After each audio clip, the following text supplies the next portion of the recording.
Samuel Eto'o à la une de votre feuilleton de l'été, le Barça Tour by Ludovic Giuli. Salut Ludo. Comment ça va, mon pote? Ça va très très bien. On continue le tour de tes anecdotes de ce Barça 2004-2007 avec les présidents, avec tes coéquipiers, ces anecdotes de l'été. On est déjà à l'épisode 7, mon Ludo. Et je voulais qu'on parle de Samuel. Je voulais qu'on parle de Samuel Eto'o, qui a été l'un des grands artisans à tes côtés de cette résurrection du Barça qui était alors en dépression, on s'en souvient, ce Barça vainqueur. Comment était Samuel, Ludo? Écoute, on a tous l'image de Samuel, tu sais, quand il fait des interviews, tu l'as interviewé il y a quelques années, l'aplomb qu'il a, tu vois, l'assurance qu'il a et des Oui. fois peut-être la prétention qu'il a. Mais si tu veux, c'est un amour. Moi, c'était pour moi vraiment un grand frère parce qu'il m'a beaucoup aidé. Il m'a beaucoup aidé et si tu veux, euh, c'est un mec qui est sûr de lui. Je te dis ça parce que il a jamais douté. Et lors de la finale, je te donne euh, ce qui s'est passé lors de la mi-temps contre le l'Arsenal à la mi-temps de la Finale de Ligue Ligue des des Champions Champions. face à Arsenal. On perd 1-0, on est tous un peu la tête dans le cul et lui se lève, il dit les gars, je vais marquer. Ne vous inquiétez pas, je vais marquer. On va égaliser et on va gagner ce match. Je vous le dis et je vais le faire. Le coach, il dit rien. On se regarde tous comme ça.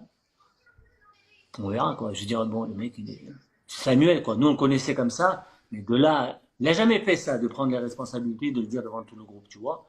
Il a fait à l'entraînement, quand on a fait des réunions, tout ça, mais comme ça, prendre ses responsabilités, dire, ouais, les gars, je vais marquer, vous inquiétez pas, on va À la mi-temps égaliser de la et on finale de va la Ligue gagner. des Champions et tu perds 1-0, et il faut y aller quand On même. perd à 0, ils sont eux à 10, et nous, on n'a pas d'occasion.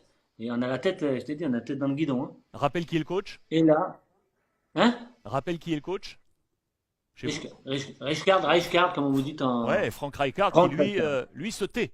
Donc il est dans le mutisme. Il Oui, attend.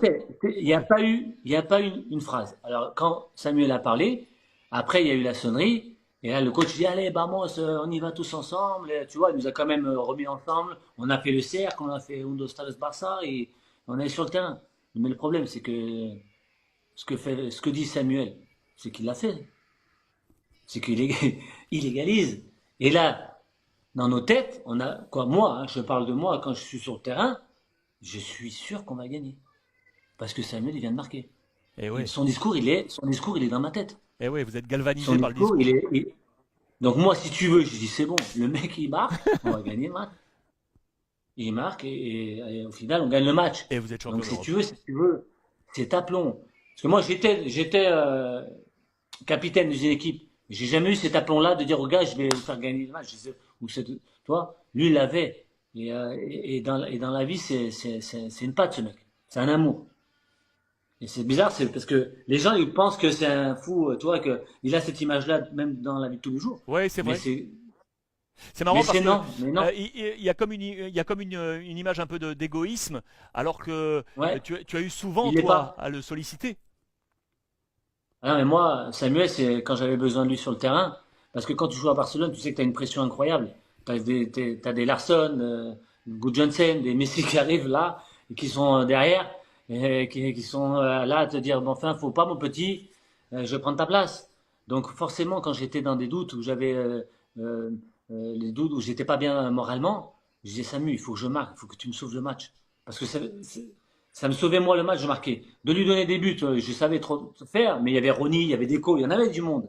Donc c'était pas le problème. Le problème c'est que moi je marque quand j'étais dans une position un peu délicate. Mais là mon pote il me disait, il me prenait comme ça, il me dit, hey, mon petit, petit, parce qu'il m'appelle petit. Eh petit, mais je te fais marquer là, t'inquiète. On joue à Mallorca, j'étais un peu en porte-à-faux pour jouer.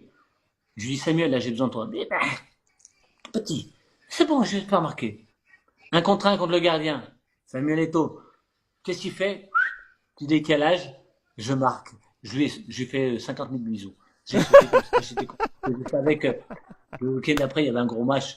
On avait joué. C'est pas si c'était le Real ou un autre. Je savais que j'allais jouer. Donc, si tu veux, j'étais tellement content que j'étais même plus sur le truc. Je pensais déjà que j'allais jouer déjà titulaire le week-end après, tu vois.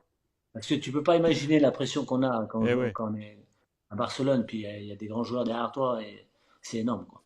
Votre Non, voilà, feuilleton de l'été. Samuel, c'est ça. Samuel, pour moi, c'est un grand frère, je te le dis franchement. Samuel Eto'o, le grand frère de Monsieur Ludovic Giuli. Andrés Iniesta, le thème du prochain épisode.